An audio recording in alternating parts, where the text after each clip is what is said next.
السلام عليكم خوتنا les youtubeurs. Salam alaikum wa fodel. Voilà, je voudrais répondre, comme j'ai laissé quelques commentaires sur tes vidéos, notamment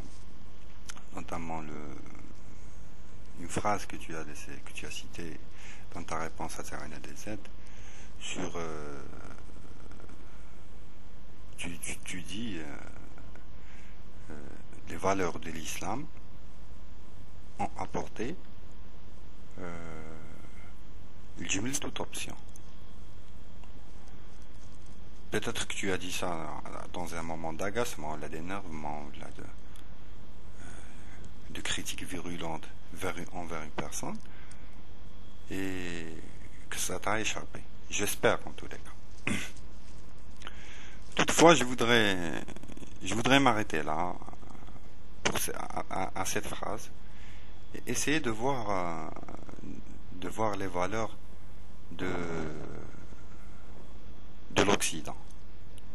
Par opposition, si je comprends bien, tu veux dire que les valeurs de l'Occident lui ont permis d'être dans ce développement ou là, dans cette pseudo-civilisation autoproclamée. Tu me corrigeras si je me trompe et on pourra en discuter après et débattre plus que ça. Alors je vais commencer à lire deux citations de deux bonhommes. La première citation, je lis: j'ai souvent entendu en France des hommes que je respecte, mais que je n'approuve pas, trouver mauvais qu'on brûlât les moissons, qu'on vidât les silos, et enfin qu'on s'emparât des hommes sans armes, des femmes et des enfants. Ce sont là, suivant moi, des nécessités fâcheuses, mais auxquelles tout peuple qui voudra faire la guerre aux Arabes sera obligé de se soumettre. Je crois que le droit de la guerre nous autorise à ravager le pays et que nous devons le faire, soit en détruisant les moissons à l'époque de la récolte, soit dans tous les temps en faisant de ces incursions rapides qu'on nomme razzia et qui ont pour objet de s'emparer des hommes ou des troupeaux. Fin de la première citation.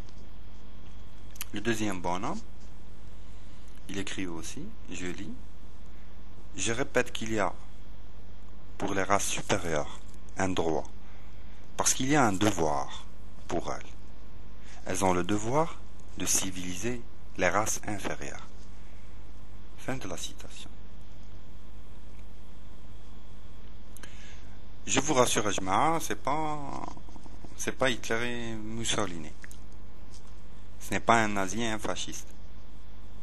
C'est un démocrate et un laïc. Et pas des moindres. Pour le premier, il s'agit d'Alexis Tocqueville,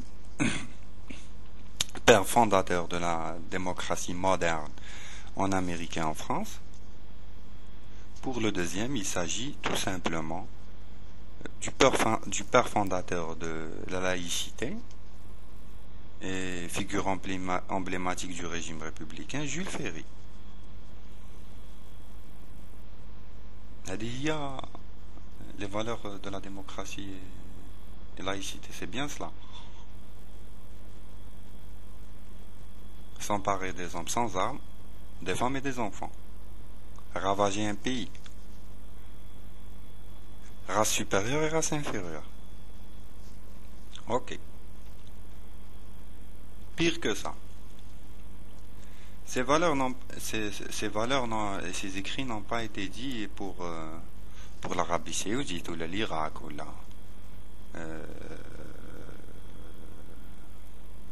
ou les aborigènes d'Australie ou les Amérindiens d'Amérique du Nord ou les Indiens d'Amérique du Sud ou les Chinois, les Hindous. Non. Ces deux phrases que je viens de citer, la race inférieure, les hommes sans armes et les femmes sans enfants, et les femmes et enfants, et les moissons qu'on doit détruire au moment des récoltes, et tout ça, ces idées-là, de la démocratie, de la laïcité, le pays c'est l'Algérie. هادو les théoriciens, des Bugeaud, Saint-Arnaud et tous les criminels français jusqu'à François Mitterrand et Charles de Gaulle qui autorisaient la barbarie, le crime, le vol, la déportation, le génocide contre nous, contre Jdedna, contre nous.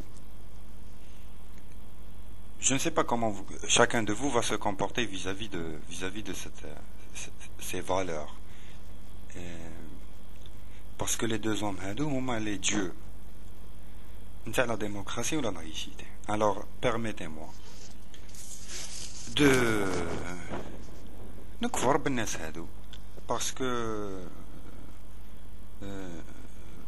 que finalement يقول لك بلي حنايا لازمنا on doit leur permettre et certains parmi nous aussi malheureusement نعطيهم le droit باش يكفروا بربي à leur guise. Moi personnellement ça me touche pas. Je sais que qu'il y a des arguments mais dire ces choses-là, tout Algérien, je pense, doit les connaître. Et tout Algérien qui vit en Occident doit les connaître plus qu'un Algérien qui vit en Algérie. Parce que de la démocratie et de la laïcité, il y a un avantage. Le seul avantage, la seule valeur qui nous fait maintenant, c'était le travail. Et le travail dans le développement militaire. Napoléon en Égypte et en Syrie, il avait un groupe de scientifiques et il dévastait tout. Il emportait tous les livres. En Irak, il démontait tous les vestiges historiques du domaine de l'Allemagne. Pour ceux qui sont en Amérique et au Canada, ils peuvent voir les autochtones. Ils peuvent voir que leur culture elle est au musée et que les peuples sont dans des réserves. C'est ce qui risquait de nous arriver les valeurs n'est-ce pas, c'est Faudel. Voilà, je vais continuer juste à faire une comparaison entre l'Occident et les valeurs nazies. Les valeurs nazies étaient très développées, plus développées que les occidentaux, et les valeurs nazies et italiennes, fascistes, à l'époque de la Deuxième Guerre mondiale, étaient aussi à la pointe de la technologie. La preuve, c'est que les équipes de recherche qui ont relancé, qui ont bâti, qui ont construit le programme spatial américain, tout simplement, c'était des nazis. La plupart d'entre vous, des universitaires algériens qui vivent ici en Algérie, qui ont été instruits, cultivés ici en Algérie, produits algériens, vous travaillez à l'étranger, vous avez une chance à l'étranger, parce que justement il y a une émigration sélective quelque part où là vous avez trouvé une place parce que leur civilisation paradoxalement ne construit plus l'homme. La civilisation c'est une chose, le développement technologique c'est une autre chose. Le travail peut amener une technologie, mais le travail sans une morale ne peut pas ramener une civilisation. Je vais m'arrêter là dans cette première vidéo. Je vais continuer dans la seconde, Inch'Allah. Merci.